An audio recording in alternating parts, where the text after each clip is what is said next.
యెహోవా నామము వహించిన వాడా, వందనాలు వందనాలు వందనాలు వందనాలు. నజరేయుడైన యేసు నామములో మీకు స్తుతులు, స్తోత్రములు స్తోత్రములు స్తోత్రములు స్తోత్రములు. క్షమించి ప్రేమించే దైవమా స్తోత్రం స్తోత్రం. ప్రేమ స్వరూపి, మహిమా స్వరూపి, సింహాసనముపై సత్య స్వరూపుడా, వెలుగు స్వరూపుడా, ఆది అంతం లేని దేవాది దేవుడవైన స్వరూపి, వందనాలు వందనాలు వందనాలు. స్తోత్రం. Thank you, holy God. కనికర సంపన్నమైన దైవమా స్తోత్రం స్తోత్రం. పరిశుద్ధుడు పరిశుద్ధుడు పరిశుద్ధుడు అని కొట్టాను కొనుకని నిద్రపోయే దేవాది దేవుడైన యెహోవా యేసయ్య నామములో మీకు మహిమ ఘనత ప్రభావాలు చెల్లిస్తున్నాము. హల్లెలూయా హల్లెలూయా హల్లెలూయా. హల్లెలూయా. పదవిలో గుర్తింపదగిన నా ప్రాణ క్రీడా మీకే స్తుతులు స్తోత్రములు స్తోత్రములు స్తోత్రములు. ఉన్నవాడను అనువాడను చెప్తున్న దైవమా యేసయ్య నామములో మీకు స్తుతులు స్తోత్రములు. హల్లెలూయా స్తోత్రం. ఆమేన్. అనువాడా అల్ఫా ఒమేగా యేసయ్య నామములో మీకే స్తుతులు స్తోత్రములు స్తోత్రములు స్తోత్రములు స్తోత్రములు. ఆకాశమందు ఆసీనుడవై ఉన్న తండ్రి యెహోవా యేసయ్య నామములో మీకు స్తోత్రములు స్తోత్రములు స్తోత్రములు. క్షమించి ప్రేమించే దైవమా, కనికర సంపన్నుడవైన దైవమా, కరుణా వాత్సల్యమున నీకే ఘనత నీకే ప్రభు, మహిమ నీకే ప్రభు, ఘనత నీకే ప్రభు, స్తుతి మహిమ ఘనతయు ప్రభావము నీకే ప్రభు, స్తుతి మహిమ ఘనతయు ప్రభావము నీకే ప్రభు.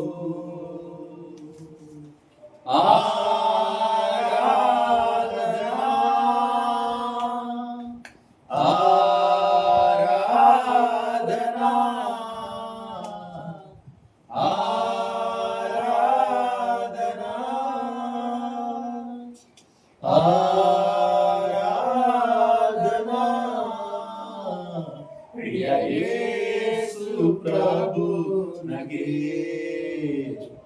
నా యేసు ప్రభు నగే, ప్రియ యేసు ప్రభు నగే, నా యేసు ప్రభు నగే, మహిమ నీకే ప్రభు, ఘనత నీకే ప్రభు, మహిమ నీకే ప్రభు. ఎంతో ప్రేమించి నాకై తెంచి ప్రాణములర్పించితివే, విలువైన రక్తం చిందించి నన్ను విమోచించితివే.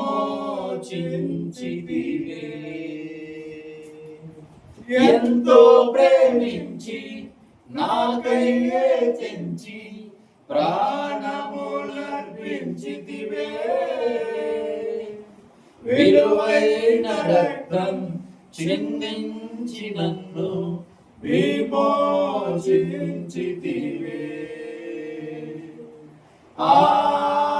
ఆరాధనా ఆరాధనా ఆరాధనా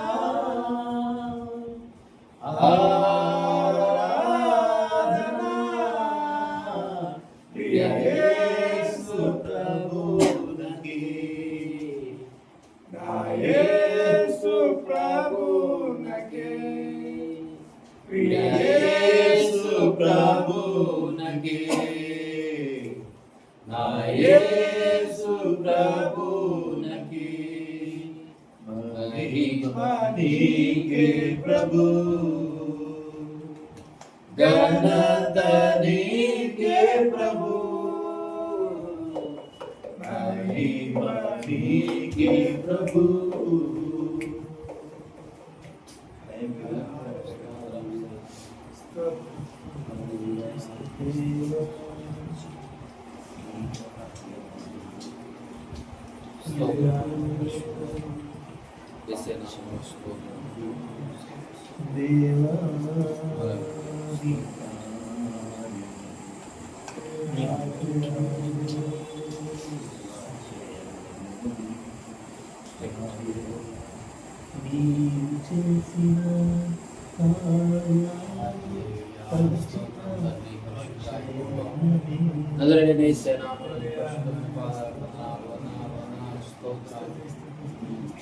కలువరి సిలువలో మరణములు విడిచిన యేసయ్యా మీకు స్తుతులు స్తోత్రములు స్తోత్రములు.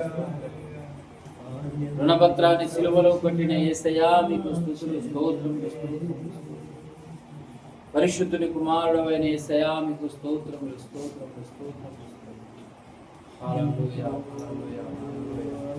ఆకాశము ఆలకించు, భూమి చెవి గుమ్మని చెప్తున్న దైవమా, కనికర సంపన్నుడా, కరుణా వాత్సల్యత కలిగిన దైవమా, కురుకని నిద్రపోని దేవాతి దేవుడవైన యెహోవా, యేసయ్య నామములో మీకు స్తోత్రములు స్తోత్రములు స్తోత్రములు స్తోత్రములు స్తోత్రములు.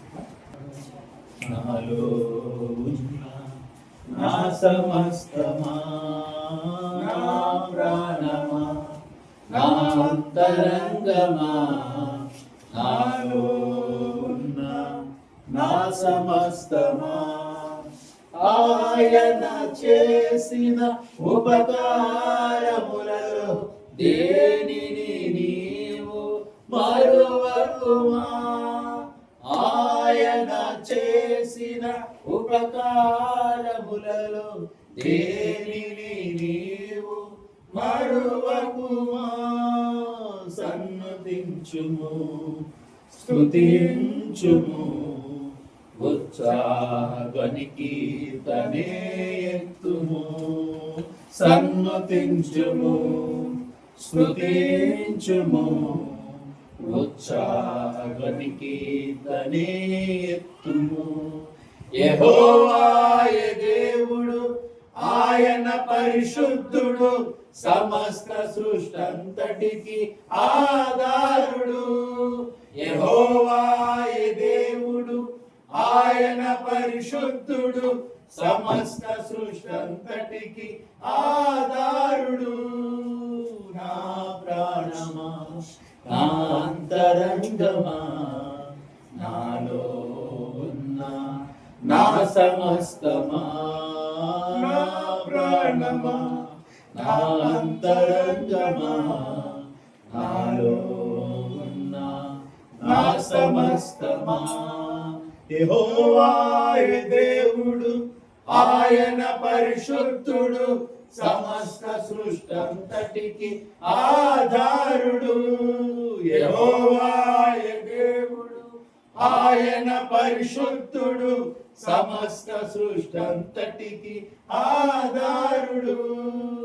నా ప్రాణమా, నా అంతరంగమా, నాలో ఉన్న నా సమస్తమా, నా ప్రాణమా, నా అంతరంగమా, నాలో ఉన్న నా సమస్తమా. యెహోవాయే దేవుడు, ఆయన పరిశుద్ధుడు, సమస్త సృష్టంతటికి ఆధారుడు. యెహోవాయే దేవుడు, ఆయన పరిశుద్ధుడు, సమస్త సృష్టంతటికి ఆధారుడు.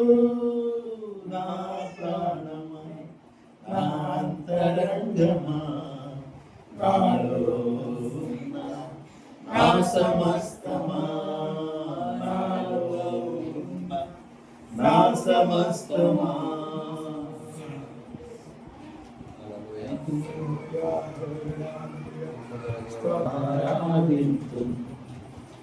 ఆసక్తితో ప్రేమించేదం, అధికముగా ఆరాధింతు. ఆసక్తితో పూర్ణ మనసుతో ఆరాధింతు, పూర్ణ బలముతో ప్రేమించేదం, పూర్ణ మనసుతో ఆరాధించం, పూర్ణ బలముతో ప్రేమించేదం. ఆరాధన ఆరాధన ఆరాధన ఆరాధన. అందరూ పాడాలి. ఆరాధన ఆరాధన ఆరాధన ఆరాధన. ప్రేమించేదం అధికముగా ఆరాధింతుం, ఆసక్తితో ప్రేమించేదం అధికముగా ఆరాధింతుం, ఆసక్తితో. ఎల్రోహి ఎల్రోహి నన్ను చూచావే వందనమయ్యా. ఎల్రోహి ఎల్రోహి నన్ను చూచావే వందనమయ్యా, నన్ను చూచావే వందనమయ్యా, నన్ను చూచావే వందనమయ్యా. పూర్ణ మనసుతో ఆరాధింతుం, నిన్ను పూర్ణ బలముతో ప్రేమించేదం, పూర్ణ మనసుతో ఆరాధింతుం, నిన్ను పూర్ణ బలముతో ప్రేమించేదం. ఆరాధన ఆరాధన ఆరాధన ఆరాధన ఆరాధన ఆరాధన ఆరాధన ఆరాధన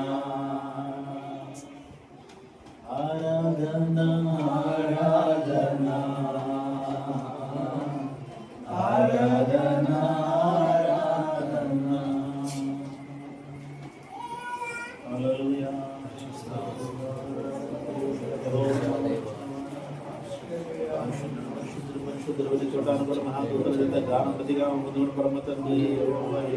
మహోన్నతుడా, కృపగల తండ్రి, సహాయకుడా, నజరేయుడైన యేసుక్రీస్తు శ్రేష్టమైన నామములో తండ్రి, యెహోవా యేసు నామములో మీ దగ్గరకు వస్తూ ఉన్నాం. Thank you. ఈ ఆరాధన మీ ఆత్మతో సత్యంతో జరిగించినందుకు వందనాలు.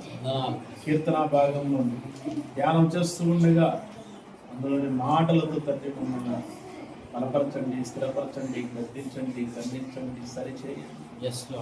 మీకు పాడేటటువంటి ప్రతి పాటలో మమ్మల్ని మేము సరి చేసుకునే విధముగా ఆ కీర్తనలు ఉండటానికి మాకు సహాయం దయచేయండి. చదవబోతున్న కీర్తనలోని మాటలతో మమ్మల్ని మేము సరి చేసుకుని విశ్వాసంలో స్థిరంగా, ఆత్మలో బలంగా ఉండటకు మీ మాటల్ని మాకు ఆశీర్వాదకరంగా మీరు ఇచ్చినందుకు వందనాలు. ఆ మాటలు మా హృదయం భద్రం చేసుకోవడానికి, వాటిని అడుగులు వేయడానికి మీ ఆత్మ సహాయాన్ని మాకు దయచేయండి. ఈ ఆరాధనలో కలిగి మాకు కుడి ఉన్న వీళ్ళందరికీ మీ ఆత్మ నుంచి రావాల్సిన వీళ్ళు త్వరపడి రావడానికి, ఆరాధనలు దానికి సహాయము దయచేయండి. యేసు నామములో ప్రార్థిస్తున్నాను పరలోకపు తండ్రి, ఆమేన్. Praise the Lord. హల్లెలూయా. పరిశుద్ధుడైన యెహోవా ఘనమైన నామానికి మహిమ కలుగును గాక. నీతి స్వరూపమైన యెహోవా ఘనమైన నామానికి మహిమ కలుగును గాక. ఆమేన్. నా బైబిల్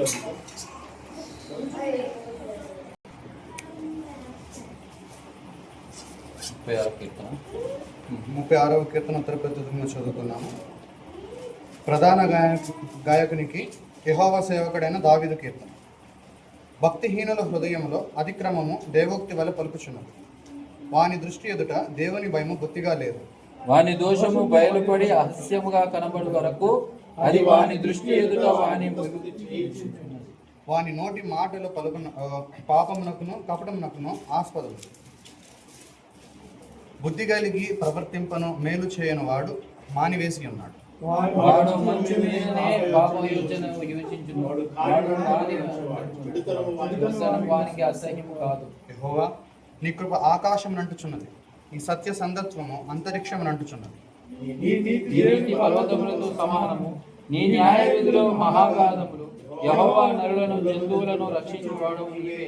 దేవా, నీ కృప ఎంతో అమూల్యమైనది. నరులు నీ రెక్కల నీడను ఆశ్రయించుచున్నారు. నీ మందిరం యొక్క సమృద్ధి వలన వారు తృప్తి నొందుచున్నారు. నీ ఆనంద ప్రవాహములోని నీవు వారికి త్రాగించుచున్నావు. నీ యొద్ద జీవపు ఊట కలదు. నీ వెలుగును పొందియే మేము వెలుగు చూచుచున్నాం. నిన్ను ఎరిగిన వారి ఎడల నీ కృపను, యథార్థ హృదయుల ఎడల నీ నీతిని ఎడతెగక నిలుపుము. గర్విష్ఠుల పాదమును నా మీదకి రానియకుము, భక్తిహీనుల చేతిని నన్ను పారదోలనీయకుము.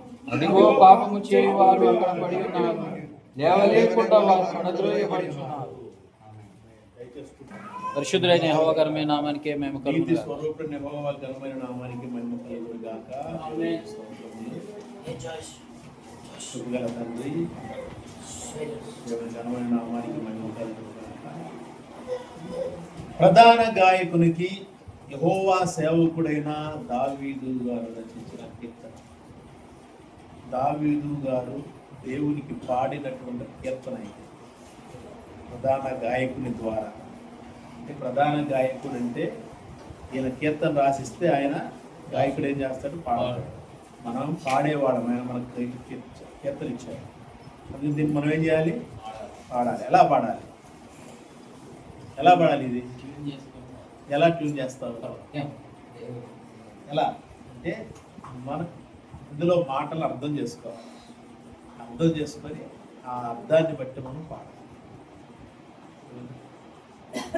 ఏమన్నాడు? భక్తిహీనుల హృదయంలో అతిక్రమము దేవోక్తి వలి పలుకుతున్నది, వాని దృష్టి ఎదుట దేవుని భయము బొత్తిగా లేదు అనట. పాడుతున్నాడు ఆయన, రాస్తున్నాడు పాడటానికి. భక్తిహీనుల హృదయంలో దేవుని భయం అతిక్రమము దేవోక్తి వలె పలుకుతున్నది. ప్రైజ్ ది లార్డ్, హల్లెలూయా. అతిక్రమము అంటే క్రమ పద్ధతిని తప్పినటువంటి ఒక స్థితి భక్తిహీనుల హృదయంలో నుంచి ఎలా వస్తుందంటే అది దేవోక్తి లాగా వస్తుంది. దేవోక్తి వల్లి పలుకుతున్నది, భక్తిహీనుల హృదయములో అతిక్రమము. అర్థమైందా? ఎలా పలుకుతుంది? దేవోక్తి వల్లి పలుకుతున్నది, భక్తిహీనుల హృదయములో అతిక్రమము. తర్వాత ఆయన దృష్టి ఎదుట దేవుని భయము బొత్తిగా లేదు. బొత్తిగా లేనే లేదు, వానిలో దేవుని యందు భయము. బొత్తిగా లేనే లేదు, వాని యందు దేవుని యందు భయము. దేవో ఇవ్వలే పలుకుచున్నది. భక్తిహీనుల హృదయములో అతిక్రమము. అంటే కీర్తనలో మనము వాడటానికి దేవుడు మనలో ఏం పెట్టాడు? శృతి లయ రాగం తాళాన్ని పెట్టాడు ఆయన మనలో. అర్థమైందా? అవి మనలో నుంచి బయటికి మనమే తీయాలి. ప్రైజ్ ది లార్డ్, హల్లెలూయా. పుట్టిన ప్రతి మనిషిలో గుర్తుపెట్టుకోండి, కళలు అని అంటే బేపనోళ్ళలో నుంచి వస్తే అనుకోవచ్చు. కథలు రాయటం బేపనోళ్ళకే సాధ్యమని అనుకోకూడదు. అంటే వాళ్ళు అనుకుంటారు, ఒక నిమ్న జాతి సంబంధించిన ఒక వ్యక్తి మంచి కథను తీసుకొని ఇచ్చాడానికి ఇది నీదేనా అని అడుగుతాడు. నిజంగా ఇది నీదేనా అంటే వాని దృష్టిలో ఏంటంటే వీడు చాలా తక్కువ జ్ఞానంతో ఉన్నవాడు.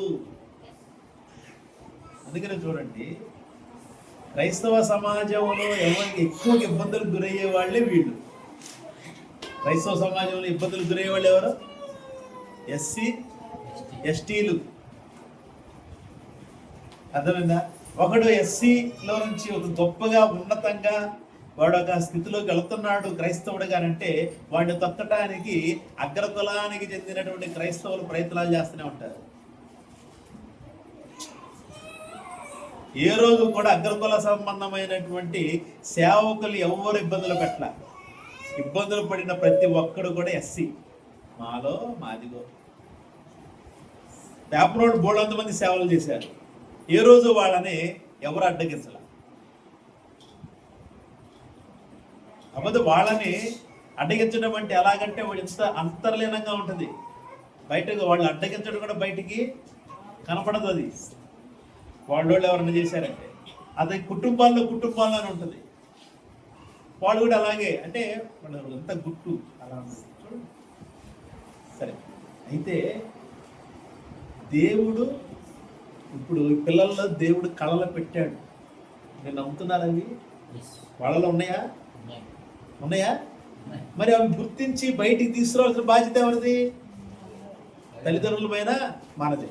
నా కొడుకు బాగా పాడుతున్నాడు, వాడికి నేను ఏం నేర్పించాలి? అప్పుడు వాడికి సంగీతం నేర్పించాలి. సంగీతం ఇప్పుడు నాకు సంగీతం వచ్చా, మరి ఎలా పాడా?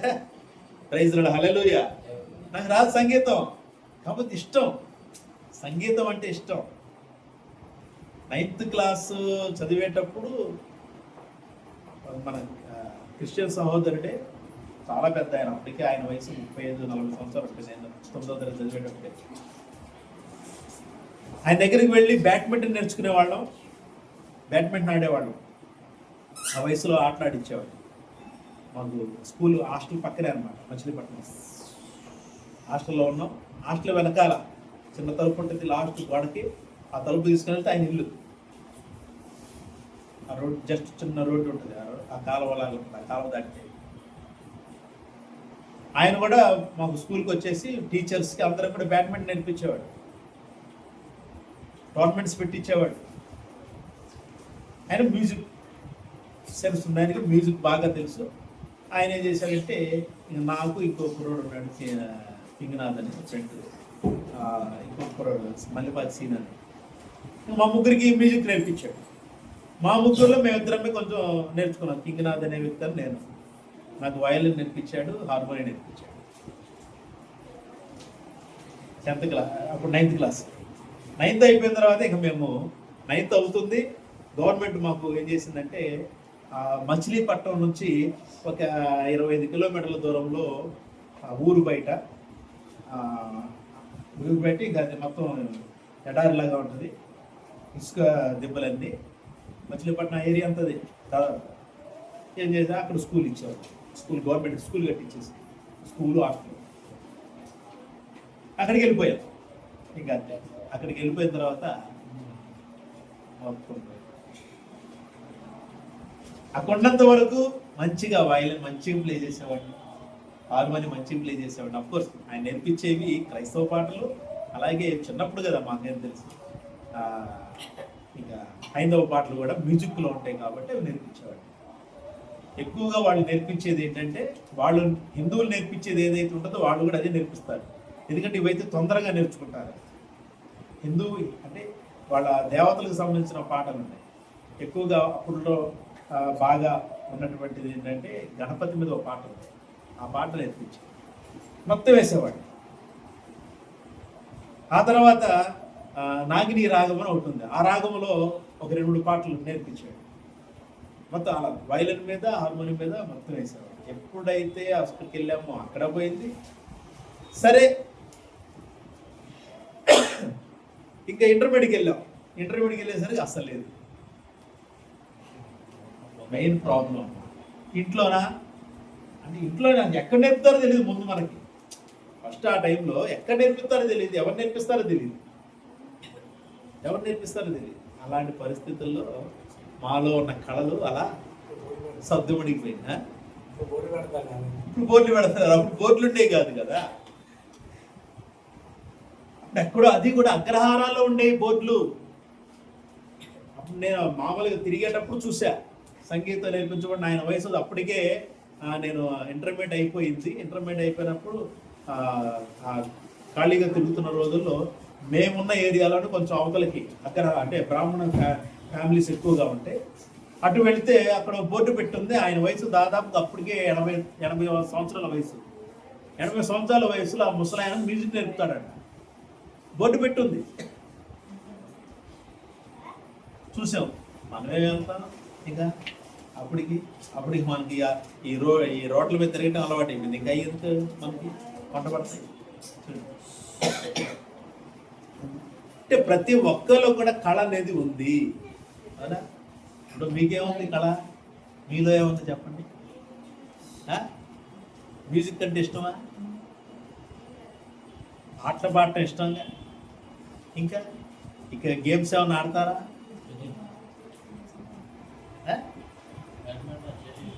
షటిల్ ఆడతారు. Shuttle badminton, okay, ball badminton రెండు ఉంటాయి. నేను బాల్ ఆడేవాడిని, షటిల్ ఆడేవాడిని. అంటే ప్రతి ఒక్కరిలో ఉన్న కళలు అన్నమాట.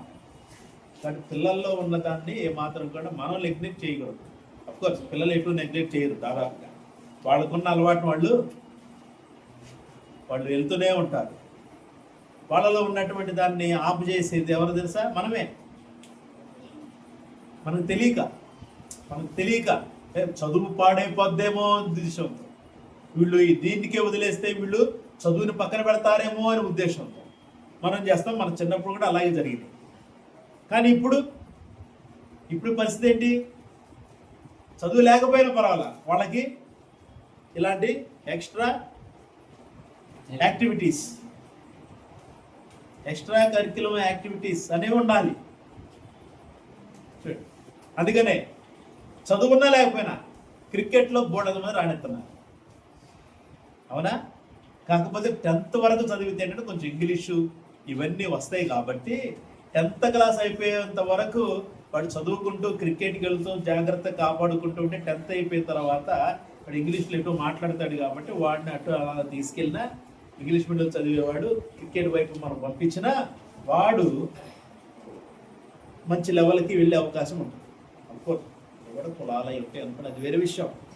కానీ బిడ్డలో ఉన్నటువంటి టాలెంట్ మాత్రము మనం ఏమాత్రం నెగ్లిజెన్స్ మనం చేయదు.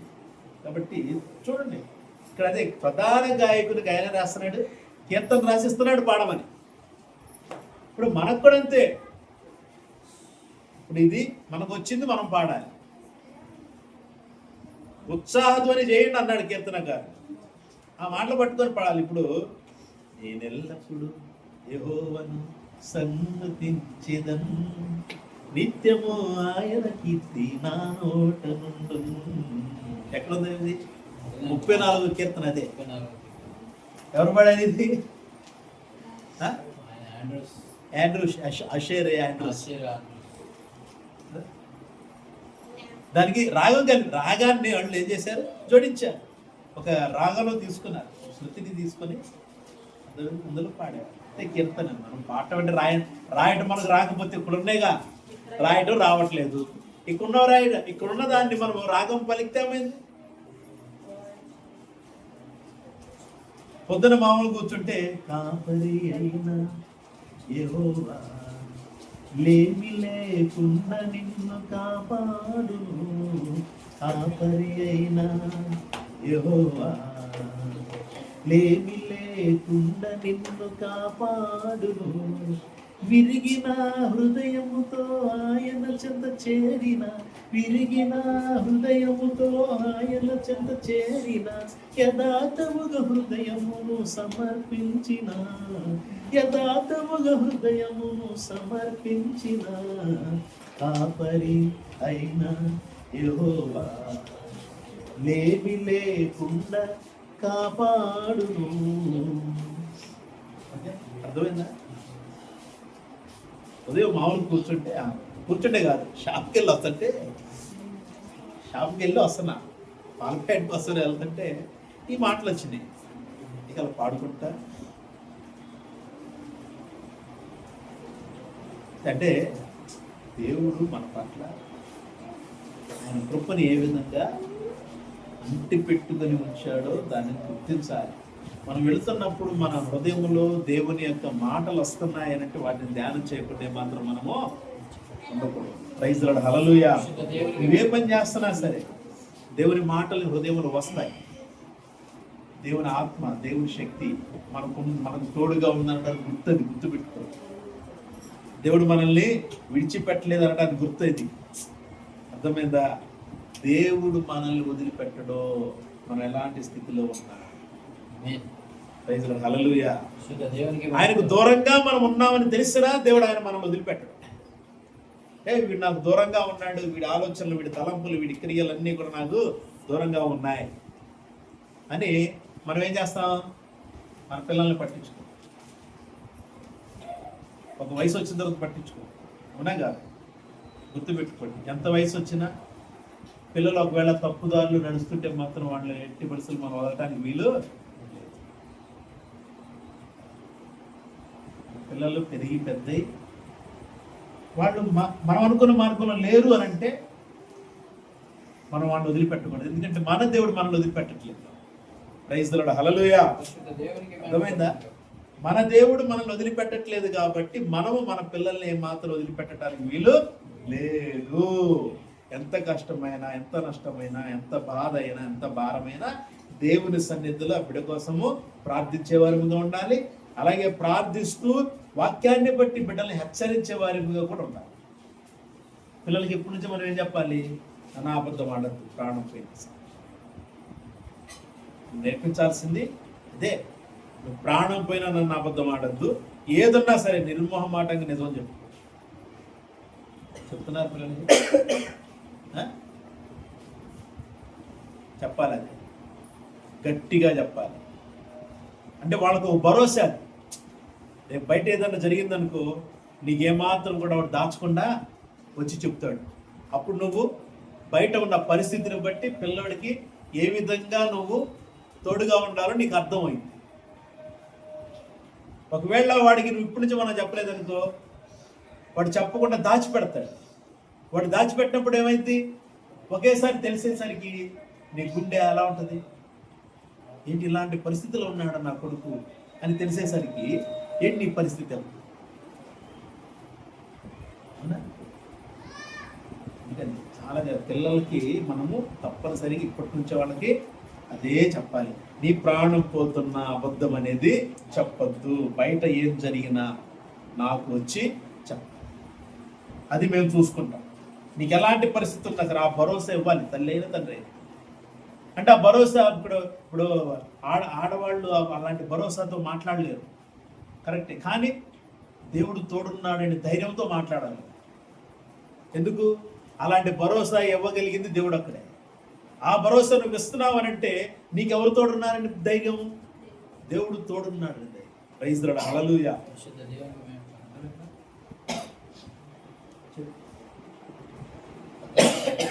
కాబట్టి మనం ఓకే, ఇక్కడ అది కీర్తన గురించి చెప్పుకున్న ఓకే. తర్వాత వాని దృష్టి దేవునిపై బుద్ధిగా లేదు, వాని దోషము బయలుపడే అసహ్యముగా కనబడే వరకు అది వాని దృష్టికి ఎదుట వాని ముఖస్థుతి చేయుచున్నది. చూడండి, వాడి దోషం అంట బయలుపడి వాడికి అసహ్యముగా కనబడేంత వరకు అంట ఏం చేస్తుందంట? అది వాడి ముఖస్థుతి చేస్తూ ఉంటుందంట. ముఖస్థుతి అంటే చెప్పండి, ముఖస్థుతి అంటే సార్ చెప్పండి. ముఖస్థుతి అంటే ఇష్టం లేని వ్యక్తి మొహం కనపడ్డాడు అనుకో, ముందే నవ్వుతాం కదా. ఇష్టం లేని వ్యక్తి మనసులో కానీ కనపడ్డారుగా అంటే నవ్వి నవ్వనట్టు, మాట్లాడి మాట్లాడినట్టు, పలకరించి పలకరించినట్టు, అది దాన్నే ముఖస్థుతి అంట. తర్వాత వెళ్ళిపోయినప్పుడు పక్కెళ్ళిన వేరే భావంతో ఉంటాం ఆ వ్యక్తి మీద, దాన్నే ముఖస్థుతి. కాబట్టి వాది దోషం కూడా చేస్తుంటాం. అది దోషం కూడా అంటే ఏం చేస్తుందో వాడి దృష్టి ఎదుట ముఖస్థుతి ఎలా చేస్తుంది? దోషం ఎలా చేస్తుంది? ఆలోచించండి. దోషము వారికి ముఖస్థుతి చేస్తే ఎలా చేస్తుంది?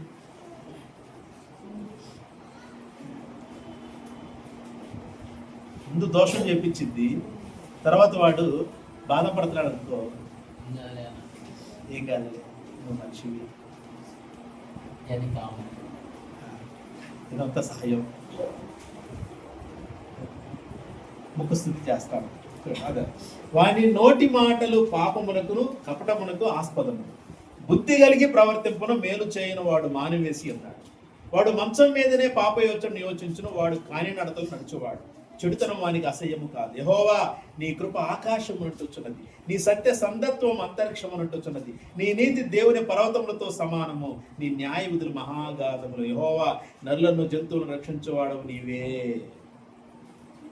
ఆయన నీతి అంట, ఆయన కృప అంట ఆకాశాన్ని అంటుతుందంట. అలాగే ఆయన సత్య సందత్వము అంతరిక్షాన్ని అంటుచున్నది. నీ నీతి దేవుని పర్వతములతో సమానము, నీ న్యాయ విధులు మహాగాధము. అందుకనండి మనుషులు ఆయన నీతిని కానీ ఆయన యొక్క న్యాయ విధులను కానీ పట్టుకోలేకపోతారు. ఆయన న్యాయ విధులు మహాగాధములు. మహాగాధములు అంటే మనకు అందనంతా లోతుగా ఉన్నాయి, అవునా? ఆయన నీతి ఏమో మనకు అందనంత ఎత్తులో ఉంది. అయినా సరే ఆయన ఏమంటున్నాడు కీర్తన గారు, నరులను జంతువులను రక్షించేవాడవు నీవే. అవి మనకు అందకపోవచ్చు, కానీ ఆయన మనల్ని ఏం చేస్తున్నాడంట? రక్షిస్తూ ఉన్నాడు. తర్వాత, దేవా నీ కృప ఎంతో అమూల్యమైనది, నరులు నీ రెక్కల నీటిని ఆశ్రయించుతున్నారు. ప్రైజ్ ది లార్డ్, హల్లెలూయా. దేవా నీ కృప ఎంతో అమూల్యమైనది. అమూల్యమైన కృప, దేవుని అమూల్యమైన కృపను బట్టి మనము ఆయన సన్నిధిలో మనము ఆరాధన చేయగలం. దేవుడు మహాకృపను బట్టి మనం ఈరోజు కూడుకున్నాం. నరులని రెక్కల్ని ఆశ్రయించి ఉన్నారు. ఆశ్రయించాము ఇప్పుడు కదా, ఆయన సన్నిధిని ఆశ్రయిస్తూ దేవుడు తన సన్నిధిని మనం తోడుగా ఉంచుతున్నాడు. చాలా జాగ్రత్తగా ఉండాలి. దేవునికి ఇంకా దగ్గర అవడానికి మనం తాపత్రయపడాలి.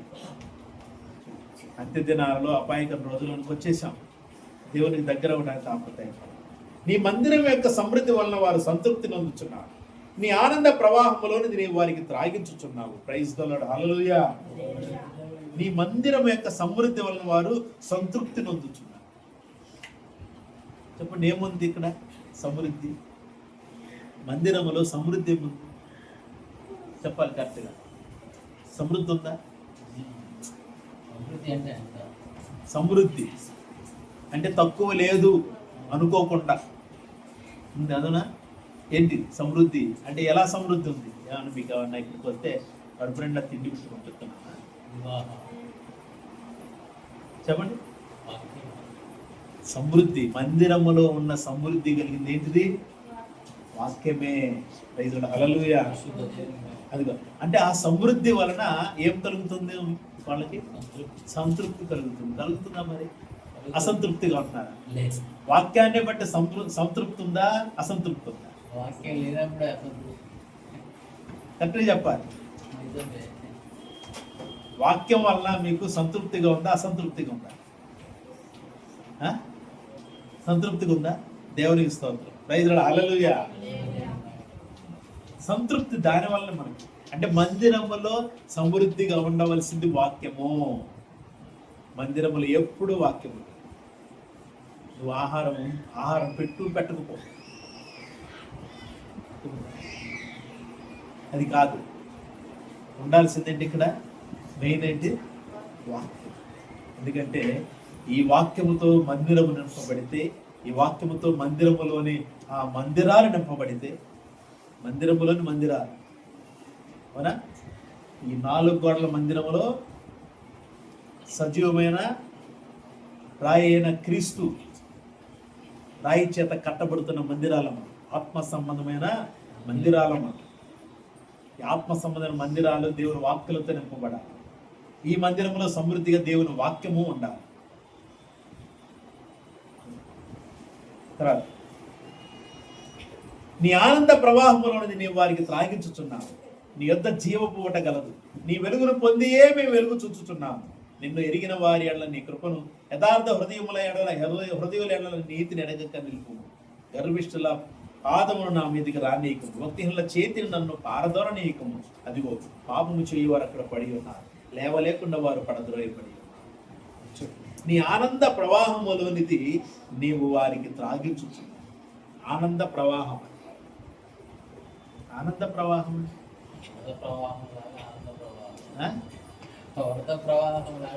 ఏంటి? ఆనంద ప్రవాహం. దేవునికి ఏ ఆనంద ప్రవాహం ఉంటుంది? సంతోషంగా ఉన్న సమయం మనలో ఎలా ఉంటుంది? ఎలా ఉంటుంది మనలో? అదే ఆనందం, సంతోషం. ఓకే, ఎలా అంటే ఆ ఫీల్ ఎలా ఉంటుంది? సంతోషంగా ఉన్న సమయంలో ఆ ఫీల్ ఎలా ఉంటుంది? ఆ సంతోషంలో మనము అందరినీ మర్చిపోవాలి. అంటే దాన్ని ఆస్వాదిస్తూ ఉంటాం. మనకు వచ్చినటువంటి ఏదైనా గొప్ప కార్యాన్ని బట్టి సంతోషంలో మనము దాన్ని ఆస్వాదిస్తూ ఉంటాం. అంటే ఇంకా దాన్ని మనము ఎవరు కూడా ఆపలేరు. దేవుడు కూడా ఆయన ఆనందంగా ఉన్నప్పుడు ఒక ప్రవాహం అనేది బయలు వెళ్ళినప్పుడు దానిని ఆ ప్రవాహములో నుంచి వచ్చిన దాన్ని ఆయన మనకి ఏం చేస్తున్నాడు? తాగిస్తాడు. ఆనంద ప్రవాహం అంటే పరిశుద్ధాత్మ శక్తి. దేవుని యొక్క ఆనందంగా ఉన్న సమయంలో ఆయనలో నుంచి ఆత్మల ప్రవాహం, ఆయనలో నుంచి ఆత్మ ప్రవాహం అనేది బయటికి వస్తాం. దేన్ని బట్టి ఆయన ఆనందిస్తాడు? చెప్పండి, దేన్ని బట్టి? ఆయన కృప కొరకు కనిపెట్టి వారి యెహోవా ఆనందించువాడై ఉన్నాడు. అందరూ ఆయన కృపకు కనిపెట్టి ఆయన ఆరాధిస్తూ ఉంటే ఆయనకి అప్పుడు ఆనందము ప్రవహిస్తుంది. ఆనంద ప్రవాహం ఆయనలో కలుగుతుంది. ఆనంద ప్రవాహం ఆయనలో కలిగినప్పుడు అందులో నుంచి వచ్చేదాన్ని మరలా మనకు ఆయన అంటే ఇక్కడ చూడండి, ఇక్కడ దేవుని సన్నిధి ఉంది. మనం ఆయనకి ఎక్కువగా ఆయన ఆరాధన చేస్తాం. ఆయన ఘనముగా, ఆయన యొక్క అసలు మామూలుగా లేదు ఆయన పరిస్థితి. అంటే ఆయనలో నుంచి వచ్చేటటువంటి ఆత్మ ప్రవాహము మనందరిని కూడా తాకుతుంది, నింపుతుంది. మనం ఆ ప్రవాహంలోనిది అంటే దేవుని యొక్క ఆత్మశక్తిలోనిది ఆ యొక్క ఆశీర్వాదాన్ని కానీ ఆ యొక్క మహిమను కానీ మనం తీసుకోవటానికి దేవుడు మన పట్ల చేసేటటువంటి ఒక కార్యం అది. మనం దాన్ని అనుభవించేలా ఉండాలి. ఇక్కడ దేవుని యొక్క అగ్ని, దేవుని మహిమ ఎప్పుడు కూడా ఫ్లో అవుతూ ఉండాలి. దేవుడు ఆనందంగా తన ప్రవాహంలో మనకు త్రాపించాలి. అంటే మనం ఎలా ఉండాలి? ఆయన కృప కొరకు కనిపెట్టే వారిగా ఉండాలి. అందుకని ఇక్కడ పైన ఏమన్నాడు?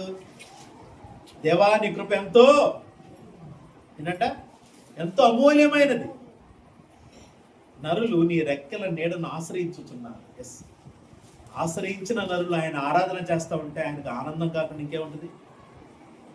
అట్టి ఆనందాన్ని ఇచ్చేవారిగా మనం అట్టి ఆనందాన్ని ఇస్తూ ఆయన ప్రవాహంలో మనకి ఇచ్చేదాన్ని మనం పొందుకుంటూ ఉండాలి. అది ఆశీర్వాదం తాగొచ్చు, ఆత్మ ఫలము, ఆత్మ సంబంధమైన వరాలు, అదొక అనుభవాన్ని మనం కలిగి ఉండటానికి మనం తాపత్రయపడాలి.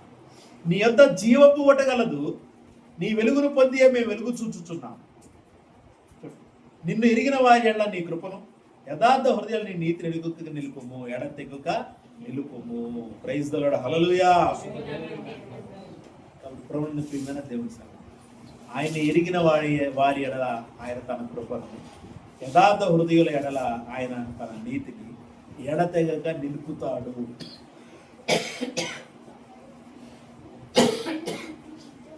కాబట్టి ప్రభువును ప్రియమైన దేవుని సార్, కాబట్టి యథార్థ హృదయముతోనూ ఆయన ఎరిగిన వారమై యథార్థ హృదయముతో మేము ఆయన సన్నిధిలో ఉండటానికి తాపత్రయపడదాం. ఆయన తన కృపను, తన నీతిని మనకి ఎడతెగక నిలిపేవాడిగా ఆయన సిద్ధంగా ఉన్నాడు. దాన్ని పొందుకునేటటువంటి తత్వం, మనసు, ఆలోచన, తలంపులు మనలో ఉన్నాయి. కాబట్టి ఈ మాటలను బట్టి మనం ఆయన సన్నిధిలో దేవుని యొక్క కృపను, దేవుని యొక్క నీతిని ఇంకా ఎక్కువగా అనుభవించటకు, ఎడతెగక అనుభవించటకు తాపత్రయపడాలి.